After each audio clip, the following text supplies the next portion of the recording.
നിങ്ങളിലേക്ക് ഇതാ റമദാനാകുന്ന അനുഗ്രഹീതമായ മാസം വന്നെത്തിയിരിക്കുന്നു. നമ്മൾ എപ്പോഴാ സംസാരിക്കുന്നത്? ഒരാഴ്ച പോലും സമയമല്ല. വളരെ പ്രതീക്ഷയോടെ നാം കാത്തിരിക്കേണ്ട ദിനങ്ങൾ നമ്മുടെ മുമ്പിലേക്ക് എത്തിക്കൊണ്ടിരിക്കുകയാണ്. ഒരുങ്ങാത്തവർ ഒരുങ്ങാൻ മനസ്സുകൊണ്ടും ശരീരം കൊണ്ടും നമ്മുടെ എല്ലാം കൊണ്ടും ഒരുങ്ങേണ്ട ഒരു സമയത്താണ് നമ്മളുള്ളത്. നബി സല്ലല്ലാഹു അലൈഹി വസല്ലമ ഹദീസ് ഇങ്ങനെ പറയുമ്പോൾ നമ്മുടെ മനസ്സിൽ വരണം, ഞാൻ ഈ റമദാൻ വരുമ്പോൾ, വസന്തമായ പുണ്യങ്ങളുടെ ഒരു പൂക്കാലം വരുമ്പോൾ ഞാൻ എന്ത് ഫലങ്ങളാണ് അതിൽ നിന്ന് നേടിയത്, എനിക്ക് എന്തൊക്കെ ചെയ്യണം, ഒരു നല്ല പ്ലാൻ നമ്മൾ ഉണ്ടാക്കിയെടുക്കണം. വിധങ്ങൾ ആ മാസത്തെ കുറിച്ച് പറഞ്ഞത് ഷഹ്റും മുബാറകുൻ, അനുഗ്രഹീതമായ മാസമാണ്, ബറക്കത്താക്കപ്പെട്ട മാസമാണ്. ഫറദല്ലാഹു അസ്സ വജല്ല അലൈക്കും സിയാമാ, ഇസ്ലാമിലെ പഞ്ചസ്തംഭങ്ങളിൽ പ്രധാനപ്പെട്ട നോമ്പ് നിർബന്ധമാക്കിയത് ഈ മാസത്തിലാണ്. ഇത് വലിയ പ്രത്യേകതയാണ്. ഒരു ഇബാദത്തിനെ ഒരു മാസത്തിൽ നിർബന്ധമാക്കണമെങ്കിൽ ആ മാസത്തിന് സവിശേഷതയുണ്ട്.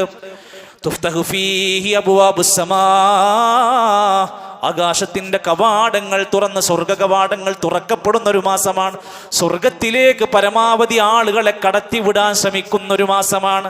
അതിന്റെ മറുപുറമാണ് വതുഗ്ലഖു ഫീഹി അബ്വാബുൽ ജഹീം, നരകത്തിന്റെ കവാടങ്ങൾ കൊട്ടിയടക്കപ്പെടുന്ന മാസമാണ്. നരകത്തിന്റെ സാധ്യതകൾ കുറക്കുകയാണ്. വതുഗല്ലു ഫീഹി മറദത്തുശ് ശയാത്തീൻ, ധാരാളം പിശാചുക്കൾ മനുഷ്യനെ നന്മയിൽ നിന്ന് പിന്തിരിപ്പിക്കും. സാധാരണഗതിയിൽ ഒരു മനുഷ്യൻ എന്തൊരു നല്ല കാര്യത്തിന് വരുമ്പോഴും നമ്മുടെ പിന്നിൽ ശയാത്തീനുകൾ അയാളെ അതിൽ നിന്ന് പിന്തിരിപ്പിക്കാൻ ശ്രമിക്കും. ജുമാക്ക് നേരത്തെ എത്തണമെന്ന് എന്നും രാവിലെ നിയ്യത്തുണ്ടാകും, പക്ഷെ എപ്പോൾ എത്തുമ്പോഴും വൈകിട്ടാണ് എത്തുക. ഓരോ ജമാഅത്തിനും എത്തണമെന്ന് നല്ല നിയ്യത്തുണ്ടാകും, പക്ഷെ എത്തുന്നത് മുഴുവൻ ജമാഅത്ത് കഴിഞ്ഞായി മാറും. പിശാചുക്കൾ ഒരു മനുഷ്യനെ വേട്ടയാടുമെങ്കിൽ റസൂലുള്ളാഹി സ്വല്ലല്ലാഹു അലൈഹി വസല്ലം പറയാണ്, ഇതാ നല്ല ഒരു ചാൻസ് ആണ്. പിശാചുക്കളെ പരമാവധി ബന്ധനസ്ഥനാക്കപ്പെടുന്ന ഒരു മാസമാണ്. നന്നാകണമെന്ന് വിചാരിക്കുന്നവർക്ക് ലില്ലാഹി ഫീഹി ലൈലത്തുൻ, ഈ മാസത്തിൽ ഒരു രാത്രിയുണ്ട്. ഖൈറും മിൻ അൽഫി ശഹ്റിൻ, 1000 മാസത്തേക്കാൾ ദൈർഘ്യമേറിയ പുണ്യമേറിയ ലൈലത്തുൽ ഖദ്റിന്റെ രാത്രി ഈ റമദാനിലാണ്.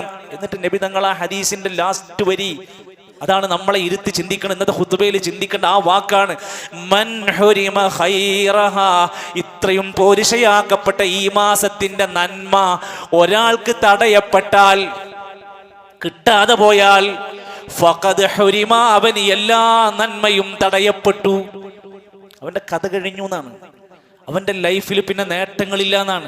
ഈ റമദാനിന്റെ നേട്ടങ്ങൾ, ഹൈറുകൾ ആർക്കെങ്കിലും നഷ്ടമായി പോയാൽ, അശ്രദ്ധമായി പോയാൽ, വെറുതെ പോയാൽ അവന്റെ എല്ലാ ഹൈറും അതോടെ തടയപ്പെടുകയാണ്. നഷ്ടമാകരുത്. ഈ മാസത്തിലെ എല്ലാ നന്മകളും നേടിയെടുക്കാൻ നമ്മൾ എന്താ ചെയ്യേണ്ടത്? മാനസികമായി അതിനൊന്ന് ഒരുങ്ങണം. നല്ലത് ചെയ്യാനുള്ള മാനസികമായ സന്നദ്ധതയുണ്ടാവണം. മനസ്സിലൊരു വെറുപ്പ് റമദാനിനോട് ഉണ്ടാകരുത്. നോമ്പിനോട് ഒരു അലോസര നമുക്കുണ്ടാവരുത്. മനസ്സുകൊണ്ടൊരു സന്തോഷത്തോടെ അതിനെ സ്വീകരിക്കാൻ, ഒരു വിരുന്നുകാരൻ വീട്ടിലേക്ക് വരുമ്പോൾ ഇഷ്ടപ്പെടുന്ന പോലെ റമദാനിനെ സ്വീകരിക്കാനുള്ള മനസ്സിന്റെ ഒരുക്കമുണ്ടാവണം. ശാരീരികമായ ഒരുക്കങ്ങൾ ഉണ്ടാവണം. നമ്മുടെ ശരീരത്തിന് പ്രയാസപ്പെടുത്തുന്ന, അടുത്ത റമദാനിനെ നമുക്ക് ശല്യമായി മാറുന്ന ശാരീരിക പ്രയാസങ്ങൾ വരാതിരിക്കാനുള്ള ശ്രമങ്ങൾ ഉണ്ടാവണം. കുടുംബപരമായ ഒരുക്കങ്ങൾ ഉണ്ടാവണം. വീട്ടുകാർ, കുടുംബങ്ങൾ ഈ നന്മയിലേക്ക് വരാനുള്ള ഒരു സജ്ജീകരണങ്ങൾ, മറ്റു തിരക്കുകളെല്ലാം ഒഴിവാകുന്ന ഒരുക്കങ്ങൾ ചെയ്യണം. നമ്മുടെ കച്ചവടത്തിൽ, ജോലിയിൽ ചില ഭേദഗതികൾ ഉണ്ടാക്കണം. ചില സ്റ്റാഫുകളെ അധികം വെക്കേണ്ടി വരും. നമ്മൾ ഷെഡ്യൂളുകളൊന്ന് മാറ്റേണ്ടി വരും. കച്ചവടത്തിൽ ചില നിയന്ത്രണങ്ങൾ വരുത്തേണ്ടി വരും. അങ്ങനെ ചില ഒരുക്കങ്ങൾ നടത്തിയെങ്കിലാണ് നമുക്ക് ഇതിനെ മുന്നോട്ട് കൊണ്ടുപോകാൻ സാധ്യമാവുകയുള്ളൂ. എന്താ ഇത്ര പ്രത്യേകത പറയാൻ? വിശുദ്ധ ഖുർആനിൽ 12 മാസമുണ്ടെന്ന് പഠിപ്പിച്ചിട്ടുണ്ട്, ശരിയാണ്. പക്ഷെ ഒരു മാസത്തിന്റെ പേരാണ് പഠിപ്പിച്ചത്, ഷഹ്റു റമദാൻ. ഷഹ്റു റമദാൻ അല്ലദീ ഉൻസില ഫീഹിൽ ഖുർആൻ, ഖുർആൻ അവതീർണമായ മാസമാണ് റമദാൻ മാസം. അതുകൊണ്ട് എന്താ ചെയ്യേണ്ടത്? അത് ഹുദൽ ലിന്നാസി വബയ്യിനാതിൻ മിനൽ ഹുദാ വൽ ഫുർഖാൻ, വിശുദ്ധമായ ഖുർആൻ അവതീർണമായ മാസമാണ് അത്. അവിടെ ഹാജറുള്ളവൻ, ഫമൻ ഷഹിദ മിൻകുമുശ് ശഹ്റ ഫല്യസും, അവിടെ ആ ദൃക്സാക്ഷികളായി, അവിടെ സാക്ഷികളായി മാറുന്ന ജീവനുള്ളവരൊക്കെ ആ നിബന്ധനകൾ പാലിച്ചുകൊണ്ട് അവർ നോമ്പെടുക്കട്ടെ. റമദാനിന്റെ ഒരുക്കത്തിൽ പ്രധാനമായ മുന്നൊരുക്കമാണ് നോമ്പെടുത്തുകൊണ്ടുള്ള ഒരുക്കം, നോമ്പ് എടുക്കാനുള്ള ഒരുക്കം.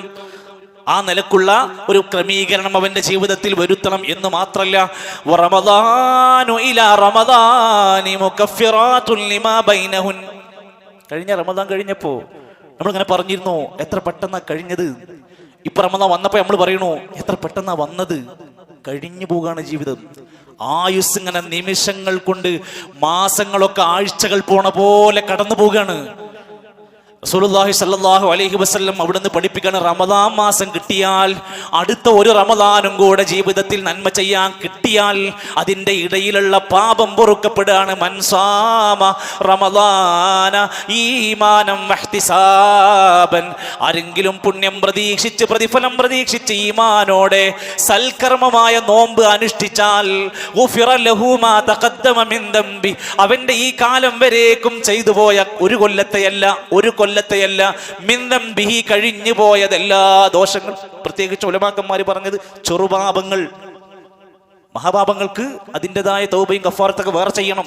എന്നാൽ ജീവിതത്തിൽ സംഭവിച്ച വൻദോഷങ്ങളല്ലാത്ത ചെറുപാപങ്ങളൊക്കെ സംഭവിച്ചാൽ എത്ര കൊല്ലത്തേതാണെങ്കിലും എത്ര പഴക്കമുള്ള പാപങ്ങളാണെങ്കിലും ഈ റമദാനിന്റെ നോമ്പിനെ നന്നായി ക്രമീകരിച്ചാൽ, ഈമാനോടെ ഇഹ്തിസാബോടെ അത് ചെയ്തെടുത്താൽ അവന്റെ കഴിഞ്ഞകാല പാപങ്ങൾ പൊറുക്കപ്പെടും. കൂടെ നമ്മുടെ മനസ്സ് ചിന്തിക്കേണ്ട ഒന്നാണ്, കഴിഞ്ഞ ഈ റമദാനിൽ നമ്മൾ ഉണ്ടായിരുന്നു എന്നത് ശരിയാണ്. നമ്മുടെ കൂടെ ഉണ്ടായിരുന്ന എത്ര പേര് നമ്മുടെ വീട്ടിലിപ്പോൾ ഉണ്ട്, നമ്മുടെ നാട്ടിൽ എത്ര പേരുണ്ട്, നമ്മോടൊപ്പം ജുമാ പങ്കെടുത്ത, നമ്മോടൊപ്പം ഇഫ്താറിൽ പങ്കെടുത്ത എത്ര പേർ നമ്മുടെ ഈ പള്ളി മാത്രം വെച്ച് നോക്ക് നിങ്ങൾ. അള്ളാഹു അവർക്കെല്ലാം മഗ്ഫിറത്തും മർഹമത്തും നൽകുമാറാകട്ടെ. അതോടൊപ്പം ആലോചിക്കേണ്ട ഒന്നാണ്, പടച്ച റബ്ബേ, എനിക്ക് ഈ റമദാൻ കഴിഞ്ഞാൽ വേറെ ഒരു റമദാൻ കിട്ടുമെന്ന് ആർക്കാ അവിടെ ഗ്യാരണ്ടി? ഏത് പ്രായക്കാരൻക്കാ വാദിക്കാൻ പറ്റുക? എത്ര ആരോഗ്യമുള്ള മനുഷ്യന്മാരാ പെട്ടെന്ന് തളർന്നു വീഴുന്നത്. നമുക്ക് എന്തെങ്കിലും പറയാൻ പറ്റുമോ? ഒരൊറ്റ ആക്സിഡന്റ് കൊണ്ട് ജീവിതം തകിടം മറിക്കപ്പെട്ട എത്ര കുടുംബങ്ങളുണ്ട്. കുടുംബത്തിൽപ്പെട്ട ഒരാളൊന്ന് ഒരു വശത്ത് കിടപ്പിലായാൽ ആ കുടുംബത്തിനകത്ത് അനുഭവിക്കുന്ന നീറുന്ന പുകയുന്ന പ്രതിസന്ധികൾ എത്രയുണ്ട്. എൻ്റെ പ്രിയപ്പെട്ടവരെ, അടുത്ത ഒരു റമദാൻ വരുമ്പോൾ നമ്മൾ ഉണ്ടാകുമെന്നോ ആരോഗ്യത്തോടെ ആകുമെന്നോ പരിക്കില്ലാതെ ആകുമോ എന്ന് നമുക്ക് പറയാൻ കഴിയൂല.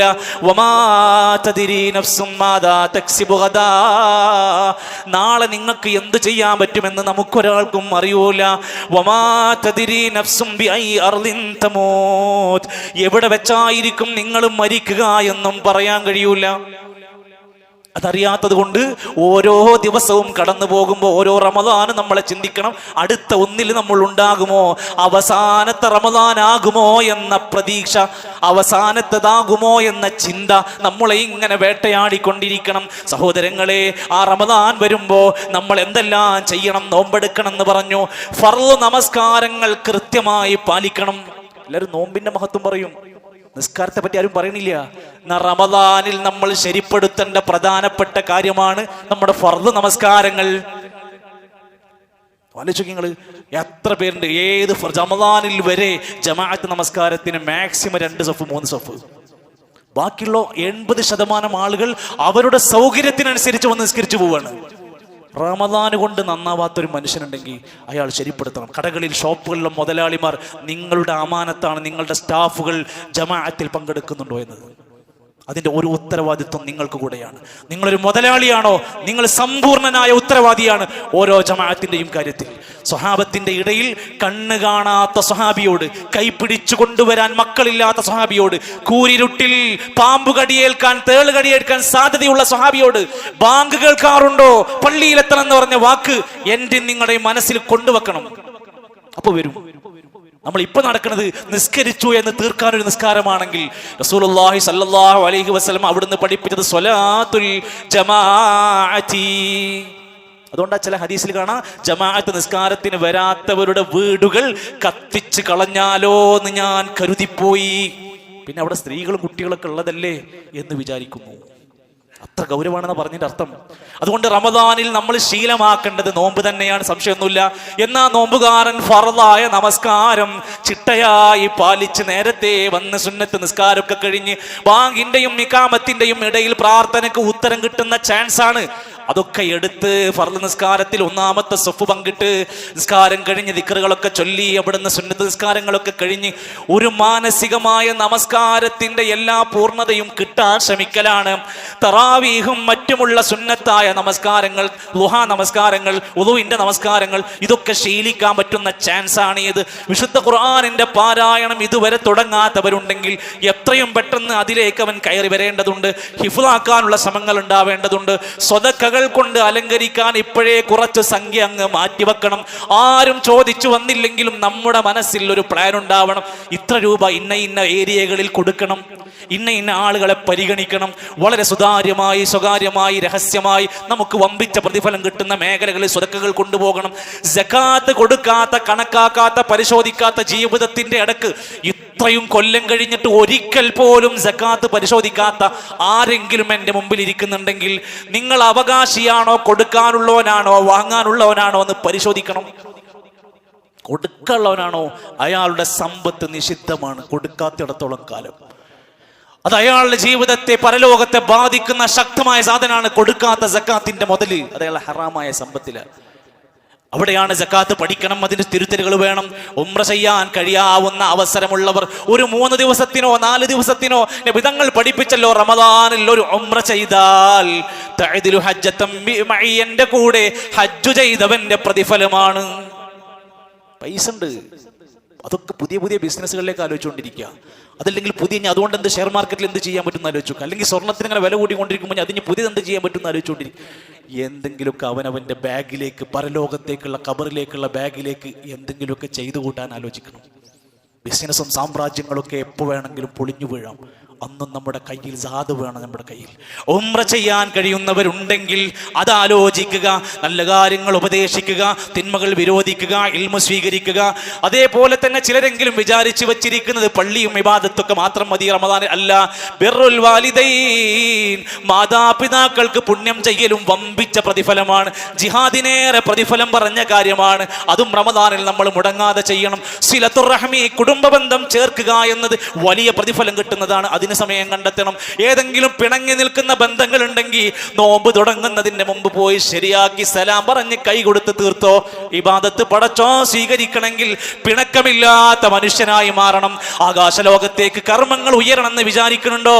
എല്ലാ തെറ്റുകുറ്റങ്ങളും പരസ്പരം പൊരുത്തപ്പെടിച്ച് ആളുകളോട് പിണക്കം മാറാതെ അമലുകൾ മേലേക്ക് പൊങ്ങൂല എന്ന് പഠിച്ചു വെച്ചോ. അള്ളാഹുവിന്റെ ദീന് വളരെ ലളിതമായി, എളുപ്പമായി മനുഷ്യന് കാര്യങ്ങൾ പഠിപ്പിച്ചു കൊടുക്കാം. ആ നോമ്പുകാരനും റമദാനും ഒക്കെ മുന്നോട്ട് വരുമ്പോ അമ്പിയാക്കന്മാരുടെ ചരിത്രം കാണാം. സലാസും മിൻ അഖ്ലാഖിൽ മുർസലീൻ, 3 കാര്യങ്ങൾ അമ്പിയാക്കന്മാരുടെ ചര്യയാണ്. 3 കാര്യങ്ങൾ അമ്പിയാക്കന്മാരുടെ മഹത്തായ സ്വഭാവമാണ്. ഒന്ന് തഅജീലുൽ ഇഫ്താർ, നോമ്പ് തുറക്കാൻ ധൃതി കാണിക്കുക എന്നത്. സമയമായാൽ നോമ്പ് തുറക്കുക നമ്മൾ വിശദീകരിച്ചിട്ടുണ്ട്. അത്താഴം പിന്തിപ്പിക്കുക എന്നത്. ബാങ്കിന്റെ 1 മിനിറ്റ് മുമ്പ് തന്നെ നോക്കി അലാറം വെക്കണ്ട, കുറച്ചൊന്ന് ബാക്കിലേക്ക് മാറ്റി വെക്കുന്നത്. വസ്സിവാക്കി, നിരന്തരമായി പല്ല് തേക്കുക, വായ വൃത്തിയാക്കുക എന്നത് അമ്പിയാക്കന്മാരുടെ ചര്യയാണ്. നമുക്കും ആ ശീലങ്ങൾ ഉണ്ടാവണം. നബി സല്ലല്ലാഹു അലൈഹി വസല്ലമന്റെ പ്രിയപ്പെട്ട സ്വഹാബിമാര് പറയാണ്, ഞങ്ങൾ അത്താഴം കഴിച്ചിരുന്ന സമയത്ത് നമ്മുടെ നാട്ടിൽ അല്ലെങ്കിൽ നമ്മളടക്കമുള്ളവരെ ബാധിക്കുന്നതാണ്. അത്താഴത്തിന്റെ ഒരു സമ്പ്രദായം അറിയാതെ പോയവരുണ്ട്. ഒരു ഇറുക്ക് വെള്ളമെങ്കിലും കുടിക്കാനാണ് ഹദീസ്. ഒരു ഇറുക്ക് വെള്ളം. എനിക്കതിന് മാത്രം അസുരവും ആരോഗ്യമൊക്കെ ഉണ്ട്, ഞാൻ എന്തിനാപ്പോ അങ്ങനെ തോന്നരുത് നിനക്ക്. ഇതൊരു ബറക്കത്താക്കപ്പെട്ട സംഭവമാണ്. ഒരു ഈത്തപ്പഴം അല്ലെങ്കിൽ ലേശം വെള്ളം എന്തെങ്കിലും ഒന്ന് കഴിച്ചിട്ട് അത്താഴത്തിൽ നീ പങ്കാളിയാവുക.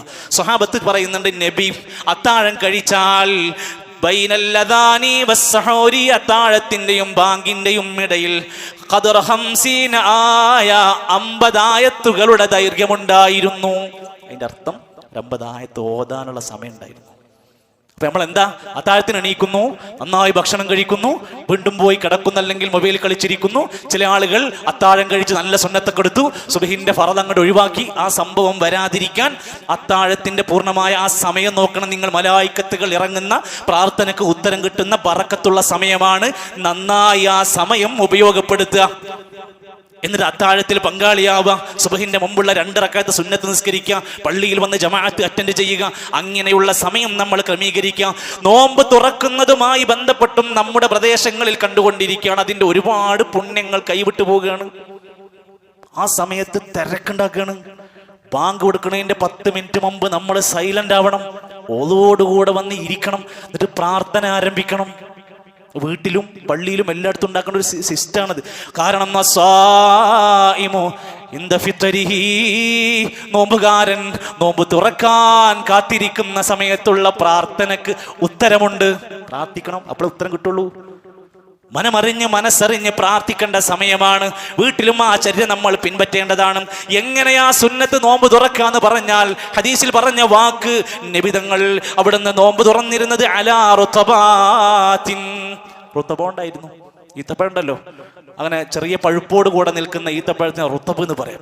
ഇനി അത് കിട്ടിയില്ല എങ്കിൽ അലാ തമറാത്തിൻ, ഉണങ്ങിയ ഈത്തപ്പഴം കൊണ്ടായിരുന്നു. അതും കിട്ടിയില്ല എങ്കിൽ ഹസവാത്തിൻ മിമ്മാഇൻ, വെള്ളം കൊണ്ടായിരുന്നു. ജ്യൂസൊക്കെ അപ്പുറത്തുണ്ടാവും, പക്ഷെ കുടിക്കേണ്ടത് തെളിഞ്ഞ വെള്ളമാണ്. ഈ 3 സുന്നത്തുകളാണ് നമ്മൾ പാലിക്കേണ്ടത്. നോമ്പ് തുറന്നു കഴിഞ്ഞാലും നമുക്ക് പ്രാർത്ഥനയുണ്ടാവണം.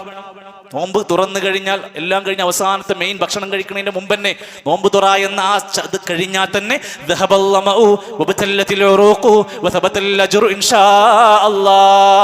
ഇതൊക്കെ ഇനി എന്ന് പഠിക്കാനാ നമ്മള്? എല്ലായിടത്തും നോട്ടീസ് ഒട്ടിച്ച് നടക്കാൻ കഴിയില്ലല്ലോ, ഒന്ന് കാണാതെ പഠിക്കുക.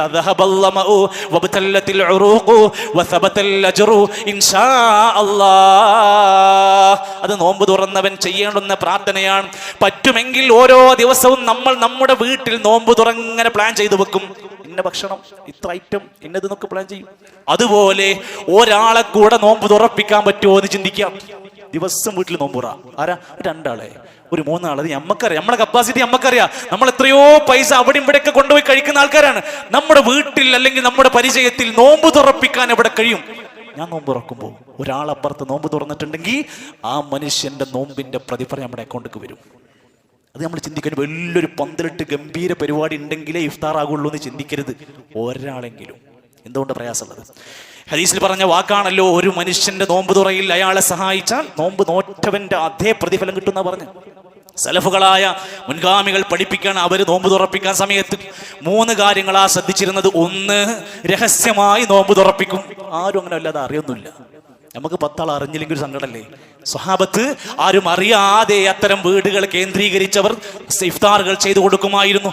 2, അവർ മുൻഗണന നൽകുമായിരുന്നു. എന്നെക്കാൾ എനിക്ക് ഭക്ഷണം ഇല്ലെങ്കിലും അയാൾക്ക് കൊടുക്കുക, എനിക്ക് കിട്ടിയില്ലെങ്കിലും അയാൾക്ക് കൊടുക്കുക എന്ന മുൻഗണനയുണ്ടായിരുന്നു. 3, നല്ലവരായ സ്വാലിഹീങ്ങളായ നല്ലവരെ നോക്കിയിട്ട് നോമ്പ് തുറപ്പിച്ചിരുന്നു. നമ്മളെല്ലാവരും ഇവിടെ വിളിക്കുകയാണ്, കുഴപ്പമൊന്നുമില്ല, അതിന് മോശമൊന്നുമല്ല. അവർ പരിഗണിക്കാണ്. നല്ല ഇബാദത്ത് എടുക്കുന്ന നല്ല മനുഷ്യന്മാരെ നോക്കിയിട്ട് സെലക്ട് ചെയ്ത് വിളിക്കുക. അവർ ചെയ്യുന്ന ഇബാദത്തിന്റെ ഒക്കെ കൂലി കൈപ്പറ്റാൻ പറ്റുമെന്ന പ്രതീക്ഷയായിരുന്നു അവർക്ക്. സഹോദരങ്ങളെ, റമദാനിലെ പ്രധാനമായ തറാവീഹ് നമസ്കാരം നമ്മളൊന്ന് നന്നായി ഇരുന്ന് ആലോചിക്കുക. 1-ാമത്തെ നോമ്പിന് പള്ളി നിറച്ചാളാണ്. 2-ാമത്തെ നോമ്പിന് തറാവീഹിന് നിൽക്കാൻ സ്ഥലമില്ല. 3-ാമത്തെ ദിവസം നമ്മൾ പറയാൻ തുടങ്ങി ആ പള്ളിക്കില്ല, അവിടെ ഭയങ്കര തിരക്കാണ്, പാർക്കിംഗ് കിട്ടണില്ല. പിന്നെ 4 ദിവസം കഴിഞ്ഞാൽ എവിടേക്ക് പോണത്? പിന്നെന്തത് കെട്ടടങ്ങിയത്? ഒരാവേശത്തിൽ മൂത്ത് 2 ദിവസം കൊണ്ട് തീരുന്ന ആവേശമല്ല വേണ്ടത്, നിലനിന്ന് പോകേണ്ടുന്ന ഇബാദത്താണ് തറാവി. മൻ ഖാമ റമദാന ഈമാനം വഹ്തിസാബ, പ്രതിഫലം പ്രതീക്ഷിച്ച് പുണ്യം പ്രതീക്ഷിച്ച് ഈമാനോടെ ഇഹ്തിസാബോടെ രാത്രി നമസ്കാരം റമദാനിൽ നിർവഹിച്ചാൽ ഉഫിറ ലഹു മാ തഖദ്ദമ മിൻ ദംബിഹി, കഴിഞ്ഞ കാല പാപങ്ങൾ പൊറുക്കപ്പെടും.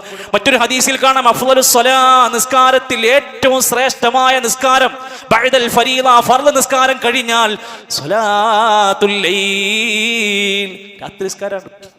ഫർള് നിസ്കാരം കഴിഞ്ഞാൽ ഏറ്റവും പ്രധാനമാണ് അവിടുത്തെ രാത്രി നമസ്കാരം.